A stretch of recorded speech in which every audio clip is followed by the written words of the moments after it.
Hey everybody, how y'all doing? I'm Michael, joined by Alex as always. How's it going? And this is Falling Through Plot Holes, a podcast about video game plot lines and how they have a tendency to go off the rails.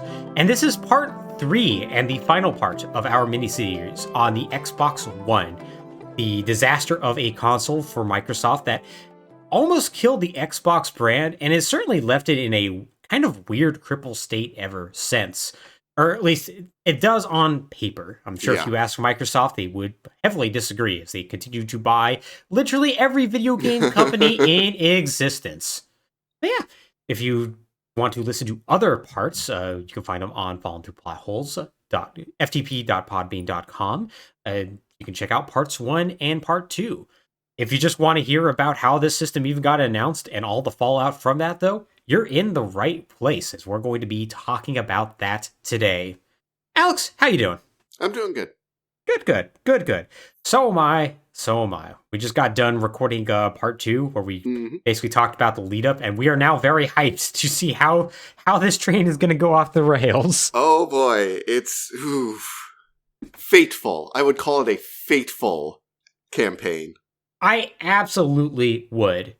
So, to set the stage for where we're even at, right now Microsoft is dealing with a 3 to 4 prong controversy on their hands. One, questions about whether or not this game is going to block the ability to play used games on their system. 2, is this console going to require an always online connection?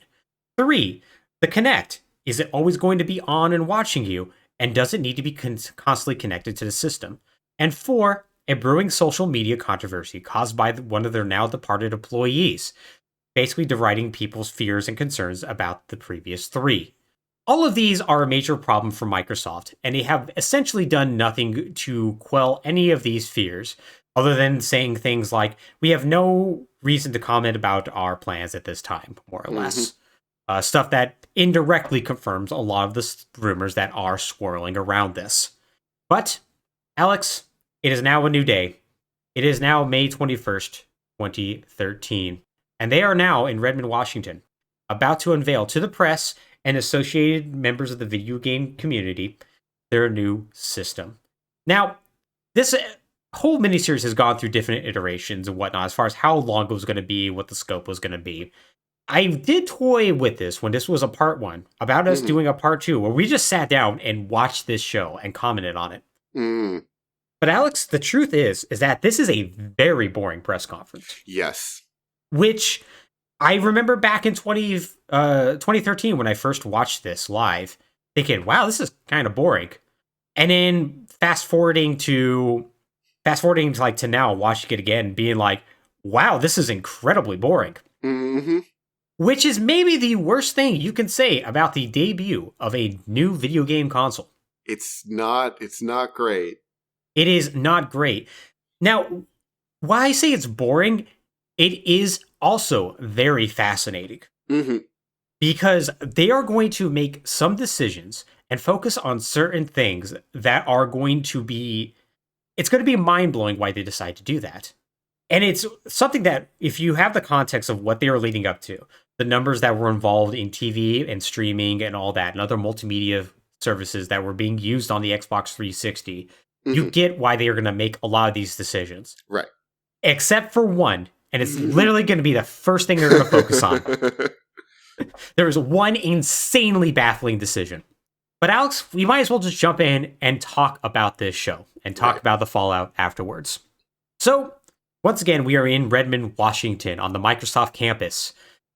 We see a sweeping video that shows off the entire campus, and Microsoft legends, such as Bill Gates, talking about how Microsoft brought the games, and then you, the consumer, brought yourself, before cutting to a bunch of people, including game designer Hideo Kojima, as well as Steven Spielberg and Jeffrey Katzenberg for some reason. As an aside, Spielberg himself and just his name get pulled into the video game industry just so much. They do, yeah. And to be fair, he actually has had a hand in designing some video games, like Boom Blocks, a very good video game, I should say. And he has always had a professed interest in video games and has been very vocal about that. So it's unsurprising to see him get pulled in, but he does get pulled in a lot. Right. Yeah. Now, Jeffrey Katzenberg, him of DreamWorks fame and originally of Disney, him being pulled in was really weird. Like, actually seeing him was like, the hell? Now, halfway through the video, they talk about how they're going to change everything by saying for the first time, and this line is wild, you and your TV will have a relationship. And then they cut to a romantic couple just to kind of like put like a real pin on that. And then they promise to make you feel alive. Just like, okay, man, okay. Yeah. So almost immediately, this has a real weird feel about it. As Don Matrick takes the stage to go over the history of Xbox. Matrick then notes that the internet has changed everything and asks a question. Can they improve a living room that is too fragmented and too complex? And can they do it with a box that is simple, instant, and complete? They then reveal their new home entertainment system, as they call it. The one to make your TV more intelligent. Once again, direct words from them. The Xbox One. So there's our name. Durango is now the Xbox One. So stupid. Yeah, because it's not to be confused with the original Xbox. What do you... Dude, yeah, you got no, come on. Did no one find that confusing when they came up with it? A lot of live streams that I watched of this reveal all seemed very confused that they will say like, oh, so like the new Xbox, no, I guess Xbox One, which always referred to Xbox, the original Xbox as Xbox One. Yeah. Well, because like I believe that the product code for the original Xbox after the 360 came out was XB number 1. That sounds about right. Yeah. Yeah, and that sounds right. But this is the XBO. Mm-hmm. The Xbox One, not the Xbox One. Yeah. It's a bad name, but it is named because it's going to be an all-in-one box for your entertainment needs. Right. Now, what's funny is that this is somehow not the worst name Microsoft is going to give to an Xbox product, but it's an interesting start. It is. It's really just been a downhill trend, hasn't it? It really has. Yeah, like, Xbox was okay. It was just derived from the dev title of Direct Xbox, and they couldn't think of anything better, so they just made the Xbox. But it was fine. It had a certain ring to it. And then the 360 was like, oh, look, we put a circle of lights on it because it's all encompassing. It's the It's like, okay, that's stupid, but it's got a kind of ring to it. And then this one's just the first time it's outright confusing. Yep. And then the Xbox One X just sounds like a 13-year-old's Xbox Live tag. Yep. And then they followed up with the Xbox Series X. Right. Which is just the Xbox Sex. Yep, it's just the Xbox Sex. Like, that's where everyone went in 1 second. Yep. It's just, like, Microsoft is just unable to name products. They are. Like, the Windows Phone, the Zune. Oh, God.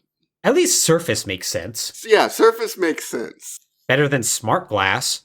God. Which, by the way, they talk a lot about Smart Glass here. We're not going to talk about it. It's just a fancy way of saying you can use a tablet to do things. Yeah, great. Yeah.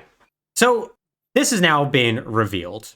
And, like, almost immediately, you might have also noticed that they're talking an awful lot about TV. And that's not going to stop anytime soon. Because right after Matrick, Yusuf Mehdi is going to come on stage in the hottest business suit with sneakers, by the way. He's going to talk about gaming to start off and how it's important. But then he's going to say, hey, you're going to see more about that in a little bit and then a lot more at E3. So he's already setting the stage of, like, not a whole lot of games here. Right. But they will be at E3, don't worry. They're going to be at E3. It's going to be great. Tons of games at E3. Tons of games at E3. But for now, I want to show you how it's going to work on your TV. And it's like, well, we're going to just plug it in, right? And he says no. Okay, you did say simple, though. He did say simple. But what they think is complicated is going to get very wild. Because he says, what if a single device could provide all your entertainment, turn on your TV, and interact with all your devices? And what if it was ready and connected, i.e. listening to everything you're saying at all times? Right. That's editor's note on that one. Mm-hmm. It then shows the home screen, which is just like Windows 8's stupid Windows motif that they went with, and that was absolutely terrible. There's a really important reason they did it. Yeah, there is. Yes, it is. It is. And they're going to get into it almost immediately because he's basically going to talk about how, like, man, it's really sucks about how, you know, you have to use like a controller to navigate around these menus. But what if you could just use your voice to go to these different windows? And so you say like Xbox TV and it goes to TV, or you say Xbox Music and it goes to the music tab. And it's like, now you don't have to use a controller. And it's like, that was never a problem. Nope, never was. But they're going to get to maybe the craziest thing. Mm-hmm. They immediately start by claiming that watching TV should be simple and obvious, and yet it isn't. Oh, you mean the thing where I grab the remote and press the power button and the TV turns on? Yeah, boy, you're right. That was always way too complicated. No, Alex, they say it's complicated because you have to switch inputs. You have to switch inputs. That's too complicated. First of all, is it? Second of all, do you? Every TV I owned at that point started on TV. Well, you know, what if you had a dumb TV that couldn't do that and you had to go to the HDMI 1 using the input button? Wow, so difficult. What if instead you could get to that by just saying Xbox TV? Yeah, Xbox One had the innovation of having an HDMI input hookup so you can connect your cable box to your Xbox One. A solution I don't think is less complicated than the imaginary problem they were trying to solve, but good news, they have it. Yay, now I can hook up. So it's not like you got rid of that device, you just hooked it up to another device? Yeah, exactly. You didn't make it less complicated. Right. You just now decided to daisy chain different devices together. That's all you did. So the thing about this is when they said it can interact with all your devices, that's like the warning siren in my brain of, oh, this is about to get really complicated. It is. It's going to get, one, really complicated, and two, they're going after a niche case. Right. Because, like, I don't have a lot of connected devices. Right. Like, in 2023. And granted, because of things that are going to happen in literally the world that are going to cause me to be like, I should not have an Alexa.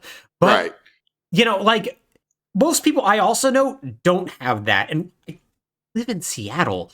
Yeah, this is one of the tech capitals of the country, and yeah, it's just like, nah. But also, you say, like, they're going after a niche case. I think the key is they're going after every niche case they can. Yeah. They're covering as many bases to try and take as many consumers as they can think of. Mm-hmm. Yeah, I think you're correct about that, because, once again, they're trying to be all-encompassing. Now, speaking of being all-encompassing, they also show off a really, really cool feature called Snap Mode, where you can snap multiple windows together, such as have, like, the TV on, and then snap in, like, Internet Explorer, so you can, like, use your cell phone to navigate it and do things like buy tickets to a movie, sequel to a movie you're watching and whatnot. Ignoring the fact that your phone is already a second screen. Yeah, you can just do that on that. Why would I need the TV to do anything that the phone is doing when I'm doing it on the phone? Yeah, right? Yeah, and there are some people who have pointed out that, like, some apps on your phone for, like, fantasy football and whatnot were pretty terrible then, and this could potentially be a good way to, like, mitigate that. Uh-huh. The native Xbox app, they're going to put more work and thought into than their mobile phone app?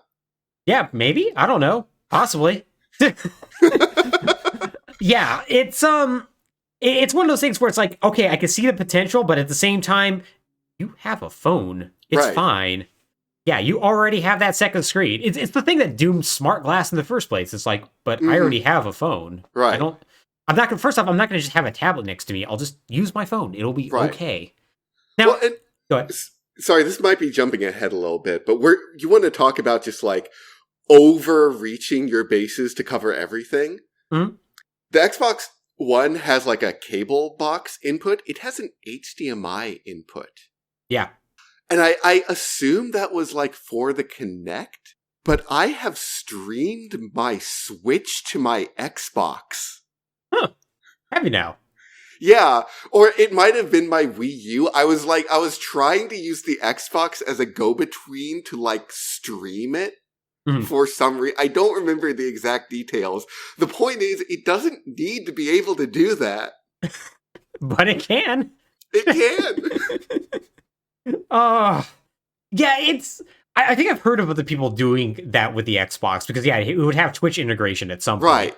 But my recollection is you couldn't Twitch stream your HDMI input through the Twitch app. Oh, because they want to do that TV, and yeah. It's like... there's so many, like, half features built into the thing. Yeah, because that would be cool if you could use it as just a giant capture card. That'd actually be really neat. It would, and that's what I was hoping it could do, and my recollection is, no, not really. Yeah, unfortunately, that's going to be the Xbox One, just constantly being like, ooh, this could have an interesting use case. Oh, well, no, they just... No, actually, no. We just sort of put it in there. We didn't really think about what we'd do with it, but... You know, it's cool, right? Like, yeah, it's... So, it doesn't get any better, right? As they switch to watching basketball on TV, and they, snap their fantasy league and whatnot, and they say, imagine what we could do with such events, such as the Golden Globes or political debates. And you just wonder, boy, I hope it's more interesting than what you're showing off right now. Right. Like, yeah, I'm trying to imagine. Help me stoke my imagination. What could you do? What are you thinking we could do? Right? Well, here's what they think we can do, Alex. Because UC Smedeth then literally asks the audience, and this somehow is not a rhetorical question. He goes, quote, what's the biggest challenge with watching TV? Anybody? Waits a beat. Okay, for me, it's finding out what to watch and keeping up with it.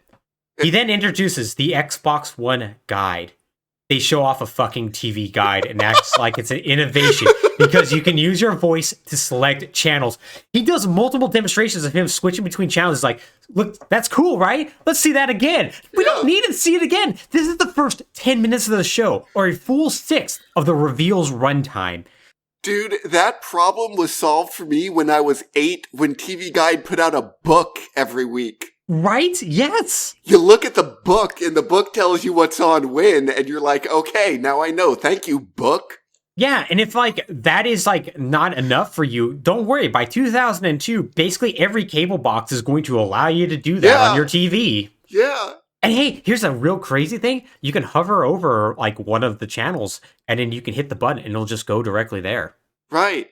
And holy shit. If that's not enough, if that doesn't give you enough information, we have the internet and phones. Yeah. Yeah. Yeah, it is amazing. And, every retrospective on this, from every industry insider and whatnot, just go, they showed off a TV guide. Yeah. And it's yeah, they did, all right. So, Yusef leaves. Mark Whitten, Xbox Chief Product Officer, comes on the stage to talk about the powers of the Xbox One, system specs, and all that. He talks about the Kinect, says it's going to be really cool. It's going to be a new way to control your games using your voice, all that sort of stuff. And then finally, 27 minutes in, we get our first real game news, but not from Microsoft. Rather from the head of Electronic Arts, Andrew Wilson. Oh boy. Now, this isn't the craziest thing. Right.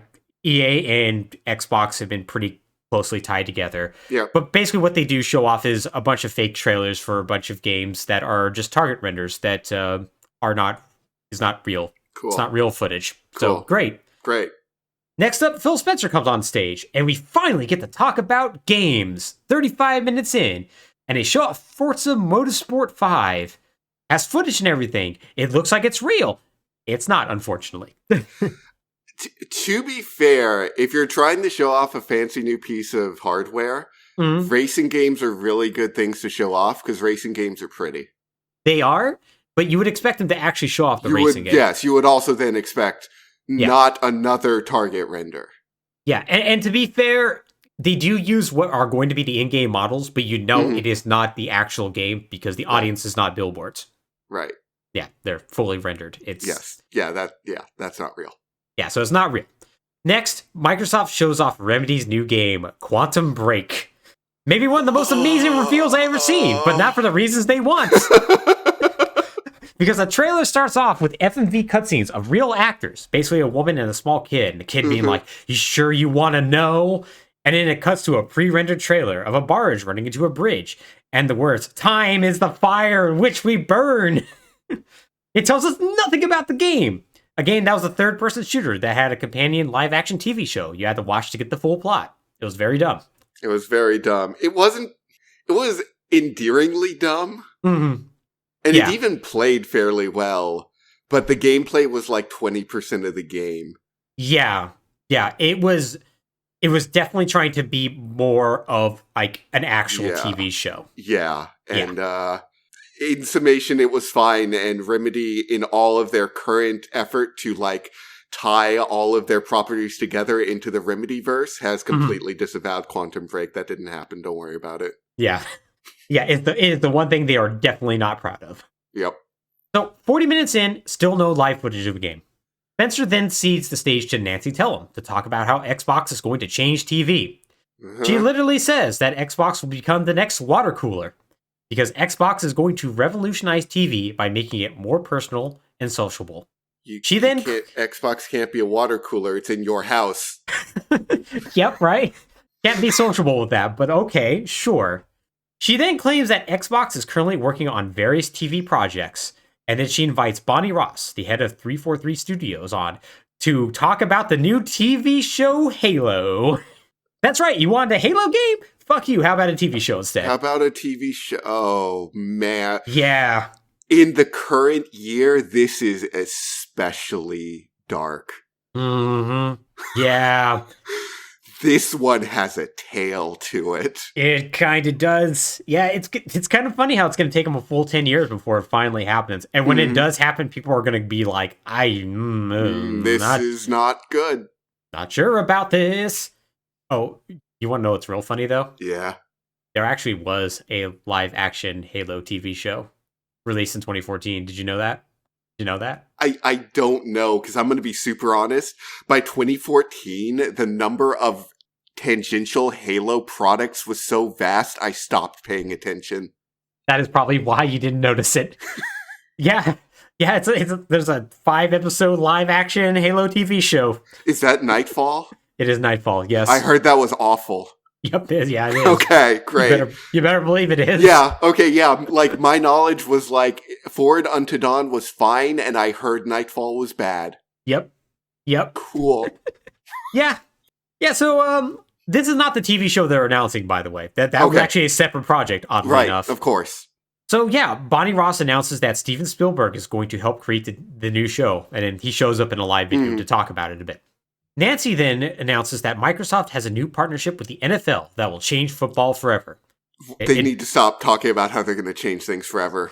They really do, because it did not change football forever. So then there's a big pre-recorded interview where Roger Goodell, the commissioner of the NFL, interviews Don Matrick about what Microsoft is going to do for football, clearly showing who is the junior partner in this relationship, and it's not the NFL. It is pretty embarrassing, all told. Matrick then comes back out on stage to basically wrap up things for the show. He then says, you got a taste of the new things coming to Xbox, which, God, one can only... Oh, the new games coming to Xbox, which, God, one can only hope. Xbox then says they have one more announcement. Hey, we have a new Call of Duty, and then Eric Hirschberg from Activision comes on. He shows off Call of Duty Ghosts. Oh, the best Call of Duty. Everyone's favorite. The one that people have forgotten about... But they did, in the trailer is really funny, because first off, this is actually I think the first game that actually has, like, in-game footage. And the funniest thing is that they have, like, a little mini documentary that plays, and they say, literally one of the things they say is a fascinating new addition is a dog, which to me was like, hell yeah, a dog! And then I forget they mocap the dog, and they showed off the dog mocap. Every live stream I've ever watched of this, they freak out at this segment, and of course they do. Yeah, of course. Yeah, I don't know if it's necessary bullet point for your game, but it's a bullet point for me. Once again, has live footage. It took just 55 minutes before it finally happened in the show, and then the show ends. Yay. So, how did this go? Well, fans absolutely hated it. There's quite a lot of fun YouTube videos out there, people live streaming the reveal and then having a meltdown out there, and quite a few Reddit threads detailing how they're all going to buy a PS4. So that's not great.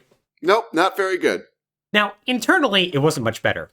During the show, Microsoft execs were asking people who were behind the scenes, such as Bonnie Ross, how the announcement was doing on the socials, which the answer was terribly. Members of Team Xbox who were present were also in shambles. Some of these people were lifers who had watched Xbox become the one Microsoft product not unceremoniously killed, but through hard work, they were actually able to succeed in a way that put their rivals on the back foot. Within an hour, they watched it all get destroyed. Communicating this to Phil Spencer, the one person who seemed to be on their side in all of this. Mm-hmm. But what about the game? Oh, go ahead.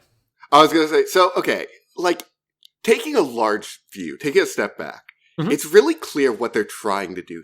Yeah. What they're trying to do with the always online, with the Kinect that's always on and always ready to respond to your voice, with the connectivity and the connection to your TV, they're trying to release the next cable box. They are. Right? Like, they are trying to release the next device that is integral and central to your home entertainment setup. Mm-hmm. And, like, given the successes they found with the 360, it's understandable how they would arrive at that conclusion. Mm-hmm. But, like, they're throwing away every foundation of the Xbox brand to do it. Mm-hmm. Yeah, they absolutely are. Yeah.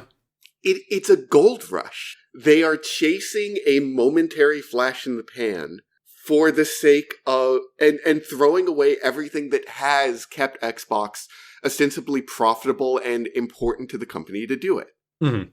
Yeah, and, like, to be fair to Microsoft, they're not the only video game company who's going to do this. No. Sony is going to be just as guilty in the sense of, like, when all the rest of Sony was doing bad and PlayStation was the one thing propping them up, you started to see PlayStation branding showing up everywhere on their TVs and whatnot. Yeah. Now, the difference is that they didn't then go into, like, the PlayStation 5 and be like, okay, it's going to now be able to stream movies from theaters. You're going to be able to buy tickets. Right. So, like, they didn't go all the way, but yeah, right. No, it's... So, like, Xbox is chasing... They are throwing away their foundations to chase an unproven market that they happen to kind of get lucky by accident in courting. And they're courting it by basically going, hey, look, you can watch the TV on your TV. Like, they don't actually have anything. They don't. Yeah, that's the reason why this show is so boring. There's nothing that's going on in this. Right. Like, even not watching this as a gamer, watching this as, like, a casual electronics consumer, what am I looking at, man? Yeah. Yeah, a whole lot of nothing. A whole lot of buzzwords and a whole lot of hope, and that's about it. Yeah, it's bad, man. It is really, really bad. It's really bad. Like, they are saying, imagine the possibilities, and they mean it literally. Like, please imagine some possibilities. If you have any ideas, we got a P.O. box you can send some letters to. Yeah, so how did gaming press take this, though? Well, the press had maybe the most favorable view of this, which was confusion over the name, lack of games, and general messaging. But they did have a bit of a wait-and-see attitude. Right. One, because they said, okay, well, E3 is around the corner. It's going to be in less than a month. So there's that. And, also, like, it's just kind of like a wait-and-see attitude around this whole thing. And to give you an exact soundbite from them is kind of difficult because... I'm getting some breaking news here. Mark Whitten just talked to The Verge right after the show and confirmed Xbox One won't be backwards compatible. Never mind, the press is pissed. They're angry. They're very, very angry. Literally hours after the show. So, something that is forgotten about the Xbox 360, or at least I forgot, is that out of the gate, it supported backwards compatibility with the original Xbox. Yes, it did. It was not flawless. No, it was not. Wasn't every game. Compatibility had to be slowly added over time. There are definitely glitches, but at one point, it's going to constitute, I think the total was 217 games at one point. Right. And while I wouldn't call it a big selling point, I would say it was a very fan-friendly one. Yes. And more importantly, people just sort of assumed it was going to be part of the Xbox One. Right. And that is kind of an unfair assumption because that should not be an assumption looking at the market as a whole. Yeah. Like, the PS2, fully backwards compatible with the PS1. The PS3 launched fully backwards compatible with the PS2, but not the PS1, and then lost PS2 compatibility over time. Yeah. The 360, semi-backwards compatible with the Xbox, the original Xbox. The PS4, not going to have any backwards compatibility. Nope, not at all. Yeah, and like that was a controversy for Sony at the time, but it's one that passed pretty quickly. Right. And it's like, you look at that and be like, okay, well, why is this going to be a big deal for the Xbox One compared to the PlayStation 4, right? Like, that sort of doesn't make sense. And part of that is going to be because, part of that's going to be because there's already like a ton of controversies around the Xbox One. So I think it's kind of a bit of a feeding frenzy. Right, yeah. The second thing is that because, well, Don Matrick is going to go talk with the Wall Street Journal the next day and get this cleared up, okay? Okay, yep. And by cleared up, he's going to say that, one, only 5% of people on the Xbox 360 actually use backwards compatibility. And then he's going to say, if you're backwards compatible, you're really backwards. Oh. So read the room, man. He didn't read the room. Those Wall Street journalists, Wall Street Journal journalists don't care about that. It's fine. They're like, oh, yes, no, that makes sense. Yes. Yeah. And Matrick walks out of the room, and it's like, why are those people across the street angry? So Microsoft has now made every bad PR move possible, and they're going to have to figure out a way to fix all of this. And they realize they have to clear this up. So, first, used games. The afternoon after the reveal, we're still on the same damn day, by the way. Major Nelson, basically one of the people part of Xbox's social media team. He has a much more important title than that. I can't remember right now. I feel bad. It doesn't matter. He's Major Nelson. Everyone knows. Everyone knows who Major Nelson is, yes. He publishes a blog post detailing the plans involving used games. Specifically, that the Xbox One will allow customers to trade in and resell games at retail. But beyond that, we have not confirmed any specific scenarios, and that there's no fee to play your own games at a friend's house if you're signed into your profile. Unsurprisingly, this clarified nothing. Yep. And also highlights an issue that they have now built into their own infrastructure, which is tying your Xbox Live profile so closely with games and particularly save files. Yep, indeed. And it also sort of shadow confirms the Wire article from earlier. And it certainly didn't answer if games needed to be authorized before they could be played. Yep. Yeah. Microsoft indicated they'll have an answer to all this at a later date. But we're going to get to you later about this. And by that, I mean the same damn day. So, because in a separate Q&A session with reporters, Phil Harrison of Microsoft was asked directly about this. And this is from Kotaku. Kotaku asked, if I'm playing a single-player game, do I have to be online at least once per hour or something like that? Or can I go weeks and weeks? Harrison then said, I believe it's 24 hours. Kotaku then clarifies, I have to be connected online once every day? And Harrison says, correct. Oh, okay, so single-player games do require internet connection. Good to know. Great. Yeah. Now, Microsoft immediately tried to clarify that Harrison's comments illustrate just one potential scenario. The scenario of playing single-player games, I guess. But we have not confirmed any details today, nor will we be. Hey, by the way, if you're wondering how your press conference / product reveal went, and all of your top guys are scrambling to give separate interviews, and then your QA department is scrambling to give follow-ups to all of those interviews, probably didn't go well. It probably didn't go well. Yeah, it's kind of amazing that there's going to be 3 separate attempts at clarification over a 24-hour period, and all 3 of them are just going to result in more controversy. Oh, by the way, you know that whole live TV thing? Yeah. That was like the centerpiece of their show for the first 10 minutes? Yep. Not going to be available outside of the US at launch. Yeah, that's right. The signature thing we launched the show with? America only, baby. It's fine. It's an Xbox. No one else cares. Yeah. That ultimately means nothing, but still. way to just embrace your own failures on that one. It's like, Japan's not going to buy this freaking thing. Who cares? Yeah, no, absolutely not. Absolutely not. Canada and Britain, sorry, I guess, but Yeah, you know. But you want to watch TV anyways. Who watches TV when you can play games and watch Yeah. Netflix? And watch Microsoft's own programming. Like Halo, Nightfall, and the Miss Teen USA patch in Well, 2014. yeah, boy, really freaking reaching for the stars on that one, Microsoft. Are we, though? So clearly, no one is on the same page. And it seems like every few days, there's going to be an attempt at clarification that honestly just left more questions than answers. So, on June 6th, just a week before E3, Microsoft publishes a blog post by 343 Industries about the Xbox One that it's going to clarify everything. Why did you put this on 343's shoulders? Right? They make Halo. Don't ask them to run your freaking company. Yeah, that is like the funniest thing where it says by 343 Industries. And it's like, oh, because they're like the one people in your infrastructure that has clout right now, right? What clout? They made Halo 4. I didn't say a lot. Oh man, it's like how there was like a good like couple of years where everybody trotted out Tom Hanks like massage their image because it's like I'm the one person who has clout. Yeah. So yeah, they're gonna clarify everything. And with this article, they detail stuff like what the network requirements are gonna be, how Xbox Live is going to work, and at the very bottom they put this little thing in. With Xbox One, you can game offline for up to 24 hours on your primary console, or 1 hour if you are logged in on a separate console accessing your library. Offline gaming is not possible after these prescribed times until you reestablish a connection. You can still watch live TV and enjoy Blu-ray and DVD movies.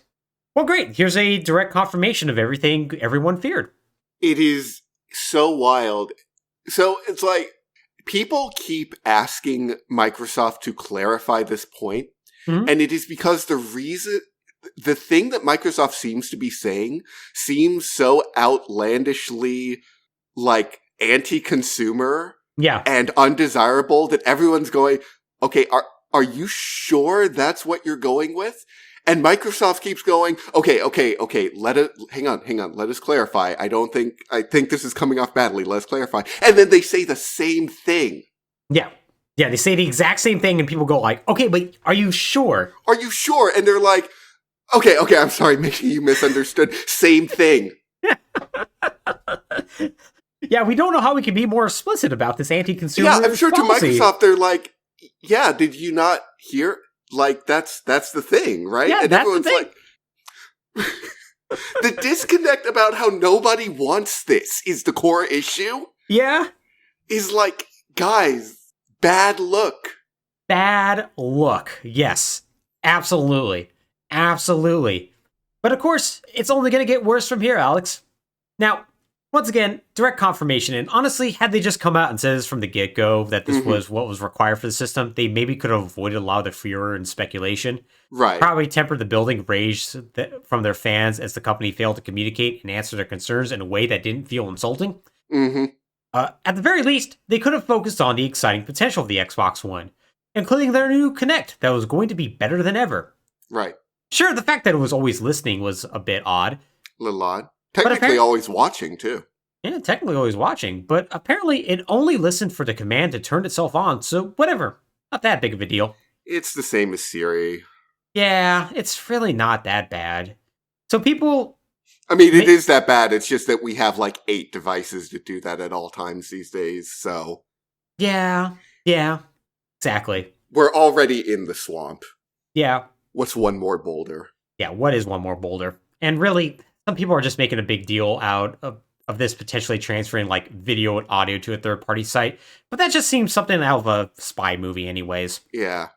So, on June 5th, 2013, one day before the 343 Industries blog post that tried to quell the always online fire, the online publication The Guardian exposed a top-secret court order that showed the National Security Agency had been collecting phone records for over 120 million Verizon subscribers, containing information related to time of call, duration, location data, and other unique identifiers.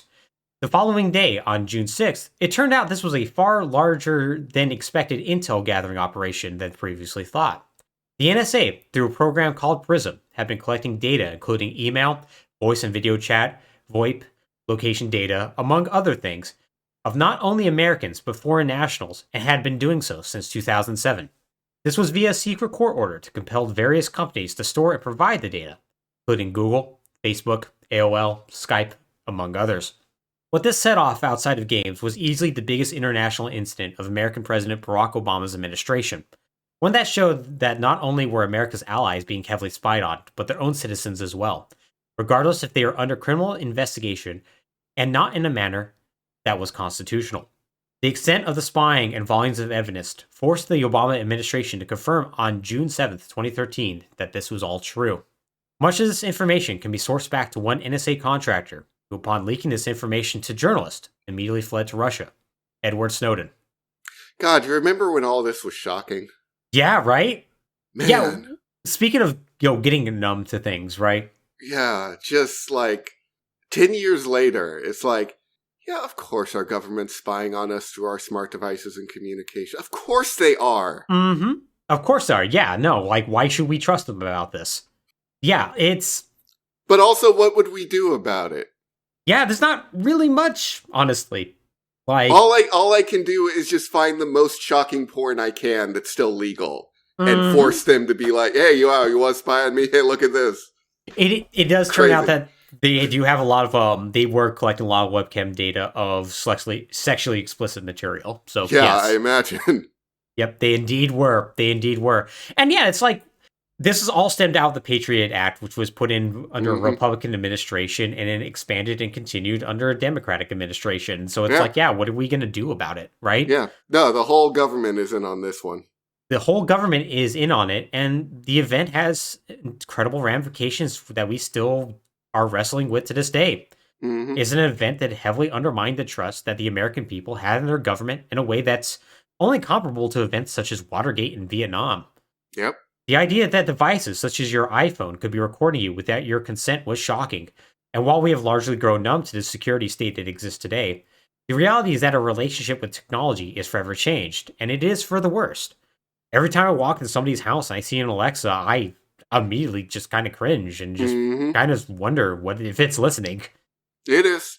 Yep, it absolutely is. Amazon's getting whatever it wants off that. And they are selling it. They absolutely are. This is the backdrop for Microsoft, 1 week out for E3, because you see, one of the first companies involved in Prism, all the way back in 2007, was Microsoft. And they now had a product that was always listening. Yeah, this is the part when I realized I had to split it into 3 parts, when I realized I had to talk about Edward fucking Snowden. Yeah. Absolutely amazing. They really hit everything, didn't they? They really hit everything, because, this is just now act of God levels of just, the sky is falling.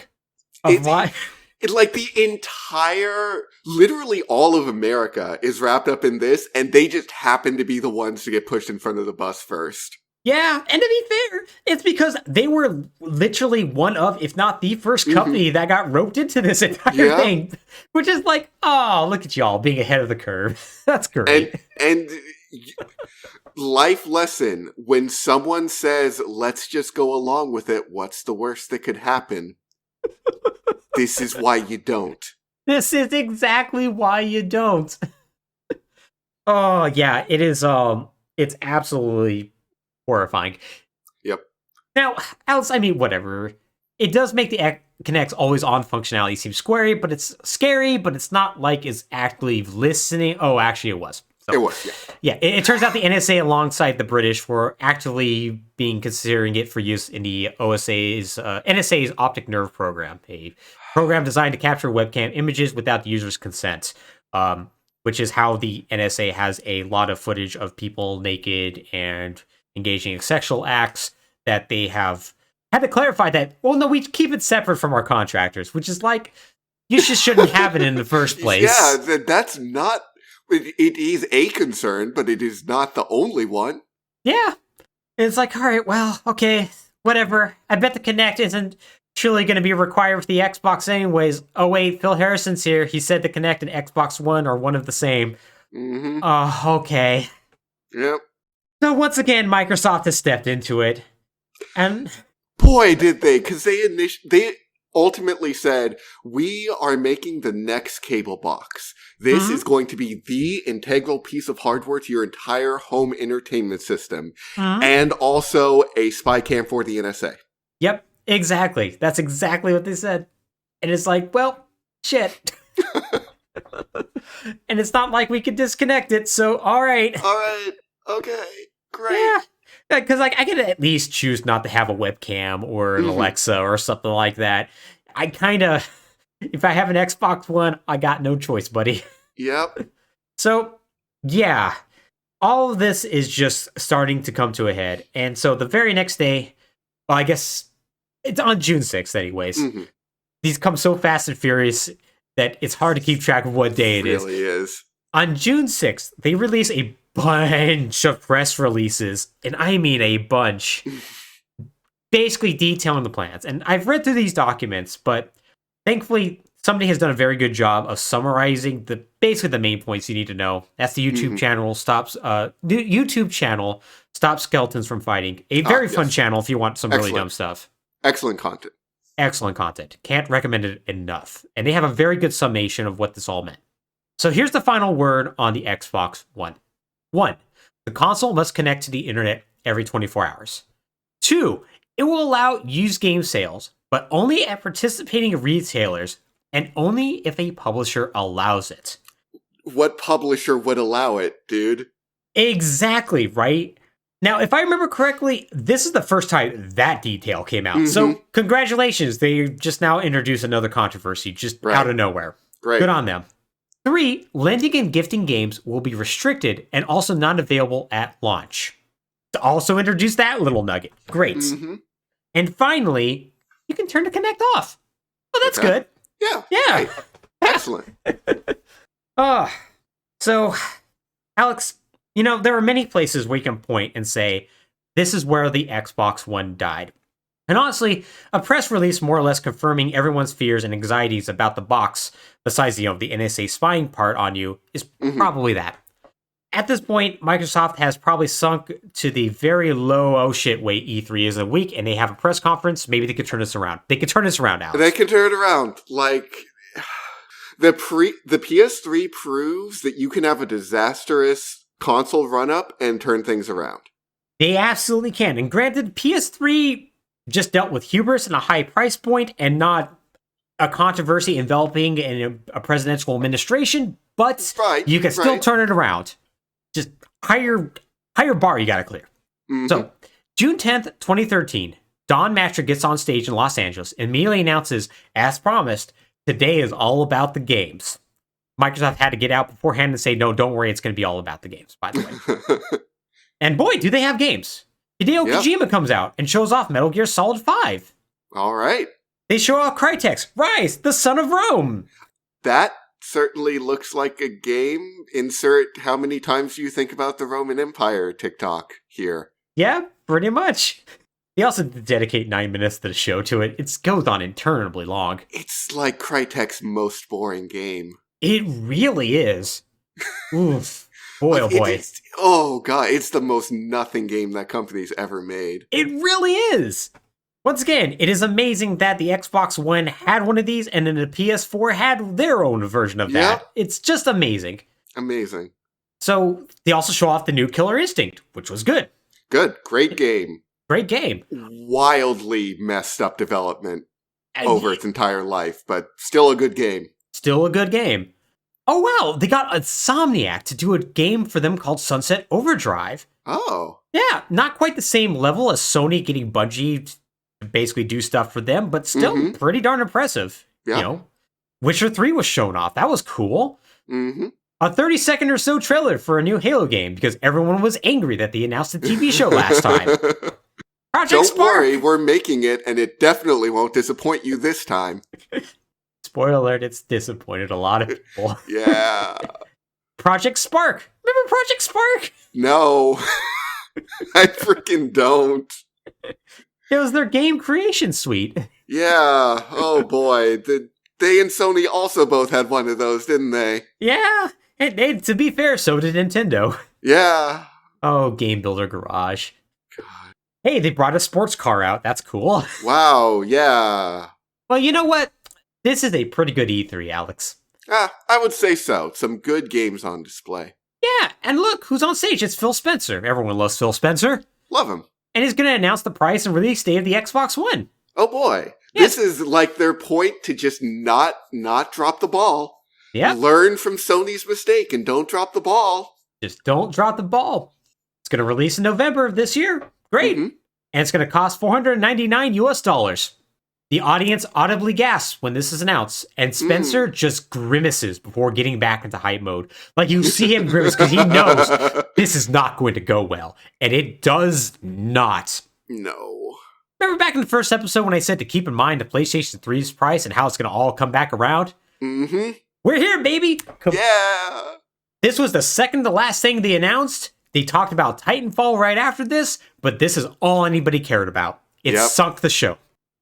You know, Alex, there are many places where you can point and say this is where the Xbox One died. And honestly, announcing the price of your console is going to be $499 to jeers and completely undercutting your show is probably going to be that, oh shit, Sony hasn't had their E3 conference yet. Freaking layup. Yeah, tell me about it. How many shots do you want to take at them, Sony? Oh, and take your pick. They got a couple of choices, all right. So we really haven't talked about Sony during this entire thing. No, because they knew to shut up. Exactly. They knew to shut up, and Microsoft just kept sucking the air out of everything with controversy after controversy. But here's the thing. It's not like Sony didn't have a lot of the same rumors about always online and restricted used game sales that Microsoft did. There was a lot of industry insiders and reports from people like Patrick Klepek and whatnot about like, hey, yeah, they're thinking about doing this too. The difference is that when they were asked about it, they said, no, we're not going to do that. Which, once again, is going to be a lie. Yes, it is. But they knew to make the concession in the moment and then go silent about it. Yeah. They were going to basically just let the industry take its course as opposed to trying to lead it. Right. And that is going to be the smart decision. Yeah. Now, so despite rumors that Sony's looking to do the opposite, they're waiting to see what everyone else is going to do first. Well, they got Microsoft's answer, and so on the afternoon of June 10th, 2013, they got on stage after Microsoft and then their own press conference. Now, much like Microsoft's conference, it's very normal and by the numbers. Sony Computer Entertainment America president Jack Tretton gets on stage and in a very awkward and businesslike manner recaps the year for Sony. They show off some games. Tretton tries to hype them up woodenly. Like, has zero charisma. It's amazing. He is a businessman. They show off what the PS4 will look like, and then after about 1 hour and 20 minutes of a very normal show, Jack Tretton takes the stage again to deliver what might be one of the most brutal kill shots ever seen in a press conference. So for used games, PlayStation 4 won't impose any restrictions on used games. For your own games, you have the right to do whatever you want with them, whether it's keep them, trade them in, give them to your friends, whatever. At this point, Trent is grinning like a madman because everyone is cheering every one of these announcements. And now he is starting to get that charisma. Because he is now saying, hey, PlayStation 4 games, you're never going to have to check in online to play. We will never require that, much less having to authenticate every 24 hours. Yeah, okay. Yeah, once again, I know, right? Right. That's going to change. The really funny part about this is at the end of the day, we're going to reach the dystopian nightmare that the Xbox One was leading us to. Yep. But Sony's going to do way more work in getting us there than Microsoft. Oh, they absolutely are. They absolutely are. Because, yeah, getting ahead of herself, Microsoft's going to pull back rapidly. Yes. And Sony's going to be like, ooh, we'll see you in 3 years. Yeah, because they're going to let everyone else do that. They're going to let everyone else start building that framework, and then it's going to become natural, and then they're going to implement it themselves. They're already going to have like the user base is already going to be installed. Yeah. By the time they get around to it. Yes. It's like, what are you going to do? Stop using your PS4? You love that thing. Yeah, exactly. Like, yeah, when I had trouble playing Tears of the Kingdom on my Switch on a trade, I didn't go like, well, I guess I'm not going to play this game anymore or use my Switch. It's called like, I better find some workarounds. Right. Yeah, exactly. You're already held captive. You've already given them the money. Like, unless you're going to do like the crazy, I'm going to burn my Nike sneakers thing. Like, yeah, no, you're gonna still use it. Yeah, you're gonna figure it out, and you're gonna put up with it. Yep, exactly. So the audience here is going crazy, and then Andrew House, the CEO of Sony Computer Entertainment, steps up to announce the price of the PlayStation 4. $399 US, or $100 cheaper than the Xbox One. Oof. Which, given the PlayStation 4 is going to be a more powerful system than the Xbox One, kind of destroys them. Mm-hmm. Microsoft, not knowing their history, had just made the same mistake Sega did in 1995. If you're going to announce price and availability, don't do it right before Sony. Alex, there's many places where you can point and say, this is where the Xbox One died, and oh shit, but Don Matrick is talking to Jeff Keighley. God, why would you let him talk anymore at this point? You think they would have learned at this point, but no, absolutely not.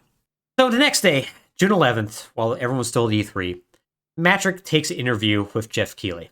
I have a lot of complicated thoughts about Keighley. On one hand, with E3 and game journalism itself dying, he has filled what I feel is a very important need, helping to provide large stage shows such as the Summer Game Fest and the Game Awards.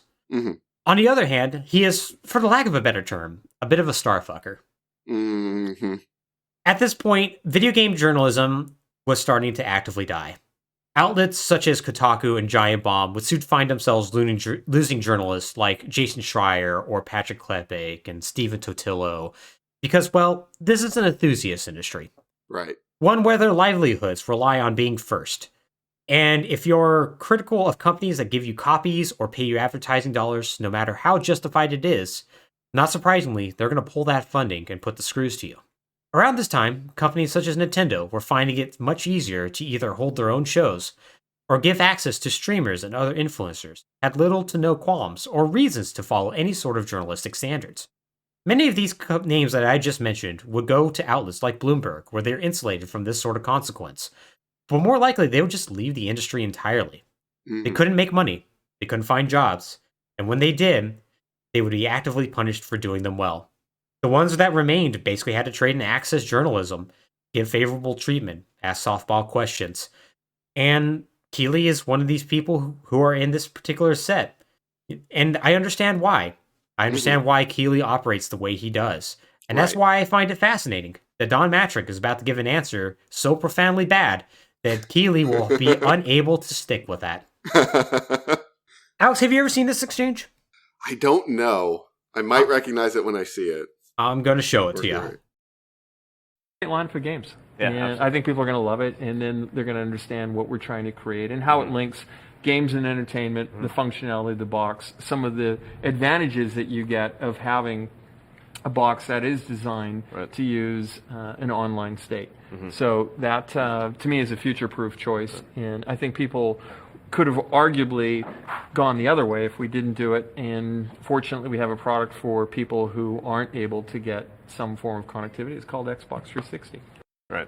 So stick with 360. That's your message. If you don't, Well, people don't like it. if you have zero access to the internet, that is an offline device. I mean, Right. Yes. Yeah. Okay. Yeah. Yep. We have a product for those who can't get online is the Xbox 360. And that is a response. Like, Keighley is so incredulous there. Of like, really, that's your message? That's what you're going with? Yeah, that's what you're going with? Like, Jeff Keighley, who does not push back on anything, is like, oh, okay. Okay. Yeah. And so this is going to be played far and wide, Alex. But here's the thing. This is not the full context of the clip, and I think that's unfair to Matrick. So let's see where he goes with this. Okay. seriously, when I read the blogs and thought about who's really the most impacted, there was a person who said, hey, I'm on a nuclear sub. Right. And I don't even know what it means to be on a nuclear sub, but I've got to imagine that it's not easy to get an internet connection. Probably not playing. Oh my God. People miss that part. And honestly, I think that is even wilder. Because this thing is like, well, you know, I don't know people who can't get online. Like one person said they're on a nuclear sub. I don't know what it's like to be on a nuclear sub. It's like, what if I live in Idaho? Yeah, this is the first place you go for no internet connectivity as, oh, you must be stationed on a nuclear military submarine or something. Yeah, and it's like, Don, you work in Redmond. If you go an hour outside of Redmond, Right. internet connectivity Drops immediately, off. yeah, like almost immediately, even like nowadays, like you live in British Columbia, where that is actually worse if you go into the interior. Like, are you fucking for real? Yeah, it is. It is maybe one of the most amazing exchanges I have ever seen a person give. And it's one that is, once again, kind of like hashtag deal with it. It is going to be played over and over and over and over and over again as basically like, this is what Xbox is. Don't buy an Xbox One. Yeah, it's... Yeah. Alex, I could continue my little joke about this is where the Xbox One died. Right. To be honest, it was dead far before this, right? This is just dancing on the grave. Yeah. You know what is dead, though? Matrix's career at Xbox. First, on June 19th, Microsoft is going to reverse course and drop the 24-hour internet check-in requirement, and will say that they're not going to restrict used games on the platform. Complete 180. The damage is too late, though. No one trusts them. Yep.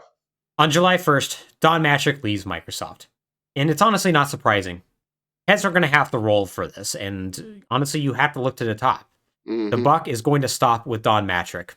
Oh, actually, wait, hold on a second. It appears he immediately took the job as CEO of the social gaming company Zynga. Yeah, that seems like where he should go, yeah. Also, it seemed like he was actually going to get a new role as head of hardware development at Microsoft, but he wanted an even bigger role, and they wouldn't give it to him, so he just... And when that wasn't coming, he just kind of went and got himself a new job at Zynga? Oh, so he wasn't punished at all. Oh. Yeah. Hey, people who don't follow video games, if you're wondering if the video game industry has the same kind of nepotistic insulation of the higher-ups and rich people as every other industry, particularly business-oriented ones, oh, yeah. Oh, yeah. Yeah. Yeah, just wait to see where John Riccatello's next job is going to be after he ruined Unity. Yeah, after kind of ruining EA. Yeah. Yeah, no, it turns out once you get to a certain level, you just really can't fail, or you can, Really? you just go upwards. Yes. Yeah. So, yeah, he wasn't punished at all, and in fact, this kind of took Microsoft by surprise. Microsoft CEO Steve Ballmer is going to have to step in and lead the ship in the meantime, and they are going to have absolutely no successor in mind, either temporary or permanently. So, November 2013 would roll around. The Xbox One would release to surprisingly good numbers. Like, initial sales were actually pretty darn good. Then they almost immediately fell behind the PlayStation 4. Ballmer is going to leave Microsoft in February of 2014 and be replaced by Satya Nadella, the current CEO of Microsoft, who had to make a decision. What do they do about Xbox? And by that, do I mean do they just shut it down? Before he makes that decision, in March 2014, he invites Phil Spencer, then the corporate vice president at Xbox, to discuss the division's future. There, Phil manages to convince him that it can be saved, and Nadella puts him in charge of Xbox officially. I wish we had more time to get into the life and times of Phil Spencer. This kind of already gone on long enough, but honestly, I'm a fan of his. I'm going to say that. I am too. And, okay, so to clarify, I bought an Xbox One holiday season of 2014. Yeah. And I think it is mostly fair to attribute a lot of that purchasing decision to the work that Phil Spencer is about to do trying to save Xbox. Yeah. Yeah, the man is going to move mountains, or, his team, I should say, is going to move mountains. And while we did, start out this entire series bagging on him, there was a little bit of, almost good fun in it. Because it's okay, that's just a really silly thing, right? Right. Because the reality is that a lot of decisions that Phil is going to make are stuff that are going to be very fan-friendly in many ways. One thing is that he is going to restart the Xbox One's backwards compatibility program. A program that was in development before it was killed by the Mattrick leadership en route to releasing the one in the first place. Or do things like bring over Phantasy Star Online 2 and have it localized well after that game would be reasonably profitable. Stuff like that. And I mentioned it, I think, in part one. the product that would come out of that backwards compatibility initiative is the best Xbox emulator available. Like its library is tragically small because, as previously mentioned, Xbox games are really hard to emulate. Yes. Like, as evidenced by the independent Zemu emulator project that has, like, itself extremely limited success, and the 360's attempts to emulate original Xbox titles, those games are really hard to emulate. They really are, yeah. Yeah, it's like N64 levels of just like, we're throwing a lot of resources at this and nothing is happening. And they are doing more than simple emulation. They are doing resolution upscaling, frame rate increases. Like, they are making them look like proper HD re-releases on HD TVs. Yeah. Yeah, they absolutely are. And it's so impressive. It is so impressive. Yeah.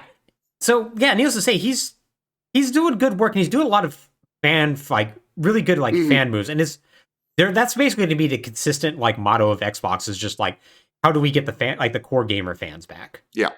So a little bit about his backstory. He joined Microsoft as a software development intern in 1988 and eventually was hired full-time, working on various Microsoft Office products before being assigned to the Xbox division in early 2000. One thing that Spencer seems to have that Matrick and even Peter Moore didn't quite have is that he does come off as a gamer. Mm-hmm. He's been spotted multiple times online doing things like playing Gears of War well into the wee hours of the morning, and overall seems to have a genuine love of the industry that you didn't quite get from Matrick. Right. Some of my favorite things are his interviews he would do with people like Jeff Gerstmann or whatnot that would be incredibly, incredibly candid. In a way that you would just never expect from somebody like Don Matrick or something like that. Right. And to be fair, they kind of had to be candid. It was a lot of people being like, why did you all make this decision? Him being like, yeah, good point, huh? Let's talk about that. Yeah, that's... Oof. Yeah, and it's not to say that he's going to be 100% genuine or open about things. Right.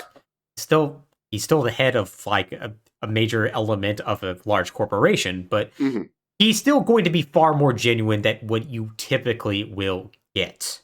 Right. Now, he's going to be instrumental in convincing Microsoft to do things like purchase the Minecraft development studio Mojang for $2.5 billion, ZeniMax for $8.1 billion in 2021, and of course, the most recent acquisition of Activision Blizzard. My point is he's quite a mover and shaker at Microsoft at this point. So what is he going to do now that he's the head of Xbox? Well, he's going to slash cost. First things first, Xbox Entertainment Studios is no more. Part of Spencer's initiative is to refocus on video games, and a weird quasi-Hollywood studio is going to have no place anymore. Yeah, that makes sense, ultimately. It ultimately does. There are persistent rumors that the studio was being seriously mismanaged. I don't really have any evidence besides articles saying it was seriously mismanaged. It's probably just corporate speak of, we wanted to get rid of this, and this is our excuse. Right. But regardless, it's going to be It's going to be announced as closing on July 17th, 2014. A process that will end in October when Nancy Tellem is finally let go. Now, they are going to eventually release Halo Nightfall. It's final product in November of that year. What a send-off. What a send-off. The second thing is Microsoft desperately needs to make the Xbox One cheaper. Yes. And there's no better way than unbundling the Kinect. On June 9th, 2014, Microsoft announced the Xbox One would now cost $399 if bought without a Kinect. Now, the Kinect will still stick around, and even a Kinect 2 is going to come out, but it's going to be discontinued by Microsoft in 2017. The Xbox One would somehow manage to recover somewhat from Microsoft's immense mistakes. It would get mid-generation revisions in the form of the more powerful Xbox One S and Xbox One X, and would go on to sell over 58 million units. Honestly, that's more than I expected. Though still a far cry from the PlayStation 4, which sold 117 million units. Yeah. Oof. Yeah, right? In 2019, its successor systems would be announced, the confusingly named Xbox Series S and Series X, and would be released in 2020. As of this recording, the systems have sold roughly 21 million units, far behind the 40 million PlayStation 5 that have been sold, and not even in the same galaxy as the 129 million Nintendo Switches sold. As we have stated before, Phil Spencer and the Xbox division have made an increasing focus on a subscription-based model on both the PC and console, including even porting games that would initially be Xbox like console exclusive to the PC, which makes it difficult to gauge if the Xbox division is truly in third place. But regardless, it's a far fall from grace from the Xbox 360. And that's kind of where our story ends. It's once again, they're in such a weird space, but they clearly seemed heavily committed to staying in that space for a long time. Because I say you don't go and buy Activision Blizzard for $69 billion or whatever it is. But then again, they bought out Nokia's mobile phone division and then shuttered the Microsoft phone 5 years later. So who the hell knows? So, yeah, who knows? It's so weird because there was a period of time up until recently where it seemed like their strategy was, okay, the Xbox console is not going to be the industry leader at this point. Yeah. We're not going to shake off PlayStation, and Nintendo is playing their own game at this point. So what we can do instead, though, is we have software, we have solutions, we have games. We can be wherever people are, even if that's not on our machine. Yeah. Right? So, like, we can own Bethesda and ZeniMax, and those are our games, and we'll still put them on PlayStation or Switch or whatever. But, like, that gets us in other people's games. Yeah. But then recently it's been like, it seems like, no, we're just going to try and push PlayStation out of the market. And it's like, okay, but you're not going to do that. Yeah, they have seemed to redouble those efforts in a really interesting way by being like, okay, well, hey, sorry, the Starfield's not going to be on the PlayStation. Yeah, we're going to own Call of Duty now. No more Call of Duty on the PlayStation. And it's like, but it's not going to work, though. Yeah, it's so hard to say because like at this point they now have so many different IPs and like so many different companies that it's like, well, theoretically, if you don't somehow overlap with each other, what would it be? You theoretically now own a significant amount of what was the third party market. So like probably could just sustain off of that. But at the same time, yeah, they are like redoubling on actually taking the fight to Sony in a way that's like, okay, you've tried this multiple times now. Yeah. And also, like, the last 3 games Sony has put out has been, like, God of War, Ragnarok, Spider-Man, and I want to say Horizon? Yeah, Horizon. And there's also Last of Us Remastered that also came out. Last of Us Remastered. So that's their, like, company lineup. The last 3 you put out was, like, Starfield, Redfall, and a Forza, I assume. Yeah, basically. You might want to get your house in order with all these companies you've acquired before you want to pick up that fight. Yeah. Maybe not have your new Halo game get all its DLC canceled. Probably be a good idea. And also the co-op mode. God, that's right, they did do that. Despite the fact that it appears to work. Yeah, it does. Oh, man. Oh, man. Yeah, they're in like such... I've said it before. The fact that Halo is in the state that it's in, Halo never should have been allowed to get this bad. Sure, Gears of War can fall off the face of the earth, whatever. That was a one-generation franchise. Yeah. But you let Halo get this bad? Yeah. Oh, man. And, God, Halo Infinite is a tragedy because it is a fun game. Yeah. Like, I really enjoyed playing Halo Infinite. You just also knew it was incomplete. Like, it's like Metal Gear Solid 5 in that way. Of like, you know this is not a complete game, but man, this early access version you're playing, real good. Yeah. Yeah. It'll be very interesting to see what they do over the next couple of years. It will. It definitely will. But I'm like, they're not filling me with a lot of confidence right now. No, they really, really aren't. Well, Alex, how you feeling? I'm feeling okay. These video game history segments are always fascinating to go over. They really, really are. Like I said, they're a lot of work to put together, but man, when I do them, it's like, oh man, yeah. I get to learn about weird Australians and all these, read a lot of press releases and about, I get into weird controversies, read old Twitter and Reddit threads. Yeah, it's always fun. It's always fun. And, you know, it's nice to like being able to recontextualize current events and whatnot, and like see like where they're sitting at and be like, oh boy, yeah, I may be going down some similar roads now. Mm-hmm.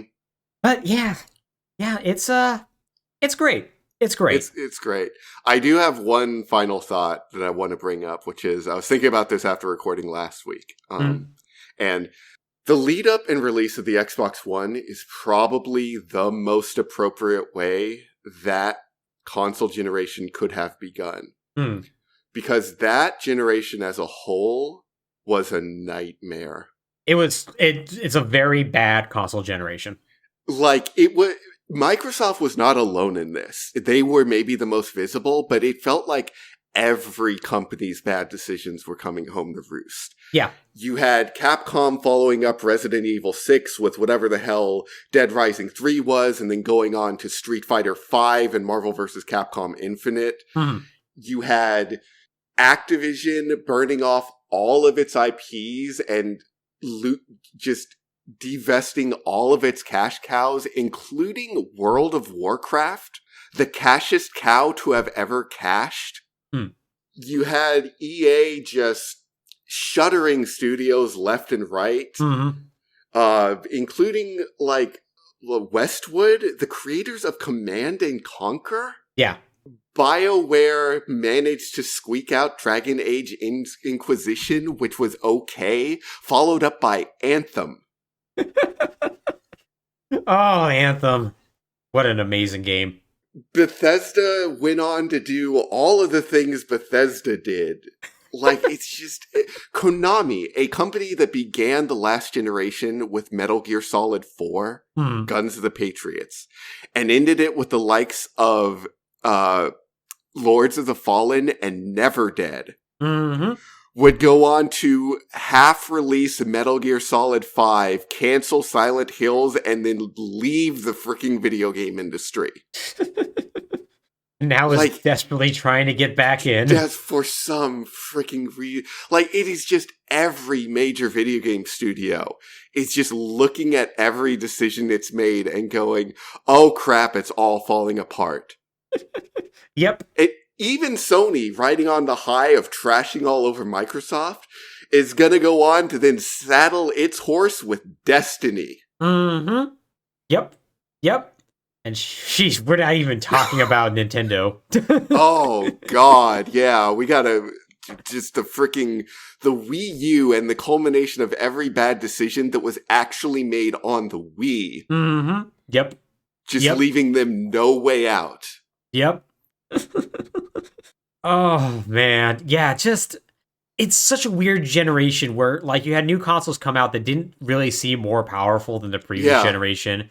Yeah. I mean, they totally were. Like, you play Far Cry 3 on the 360 and compare it to a 1, you're like, oh, this is night and day, but it doesn't look that much different. It was the first generation that felt like an incremental step more than a massive leap. Yeah, which then 3 years like into that, you do get a legit incremental step with like the PS4 Pro, and you're like, oh no. Oh, this is where we get into the iPhone system of, okay, it's been a year and something is maybe better, pay us. Yep.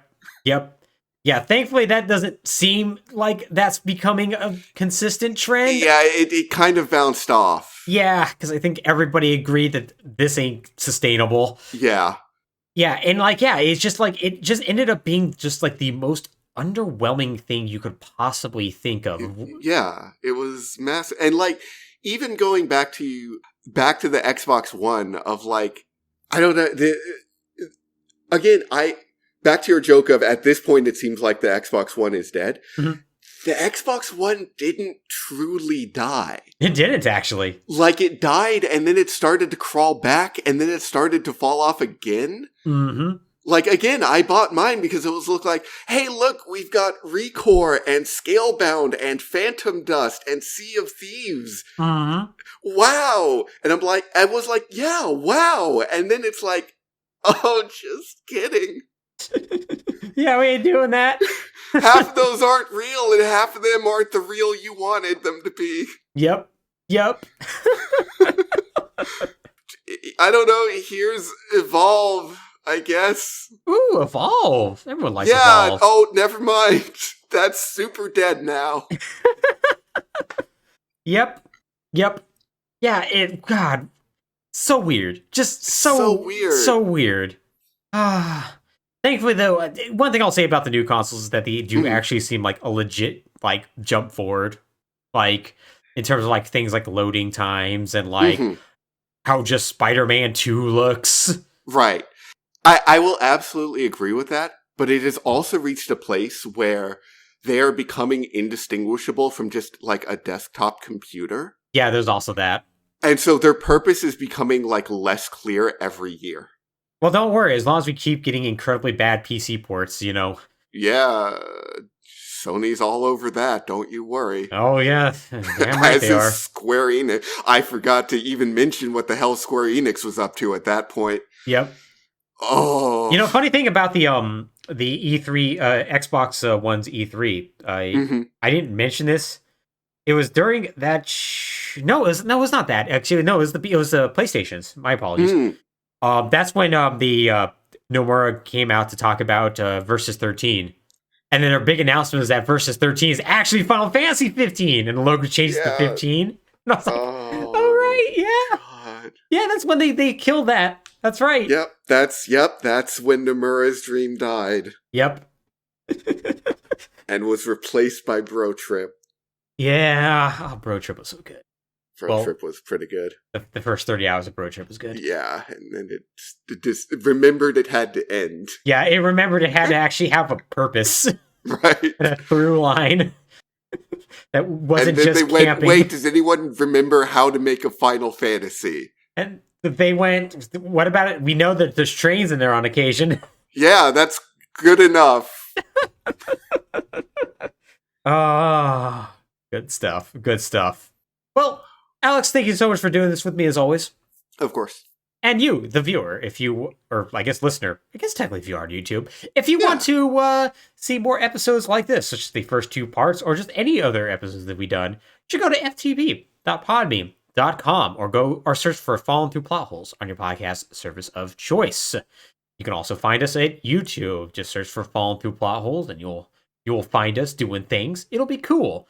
Leave us a comment either on our YouTube page or on at our email address, fallingthroughplotholes@gmail.com, that you can find in the description. Why don't you tell us about your favorite video game that was shown off at E3 that unceremoniously was killed? Was it Metroid Prime 4? I know that one's still in active development, but it really isn't. No, it's dead. Yeah. What about the original run of Metroid Dread? I don't know. I just have Metroid on the mind right now, apparently. Yeah, that's valid. Yeah. Just tell us about your favorite failed video game projects. Tell us about all the million times that Inafune tried to remake Mega Man Legends. That'd be fun. Yeah. Freaking Recore was him too. Yes, it was. God, that man. Mighty Number 9 nearly and then killed Recore. 2 console generations. Yeah, he did. What an amazing man. Legend. Kenshi Inafune. Legendary. God. Just put him on the Mount Rushmore of how do you continue to be employed in this industry alongside Peter Moore and Yuji Naka? I don't know. Oh, well, once again, Alex, thank you for doing this for me. Doing this with me as always. Of course. And take care, everybody. Take care.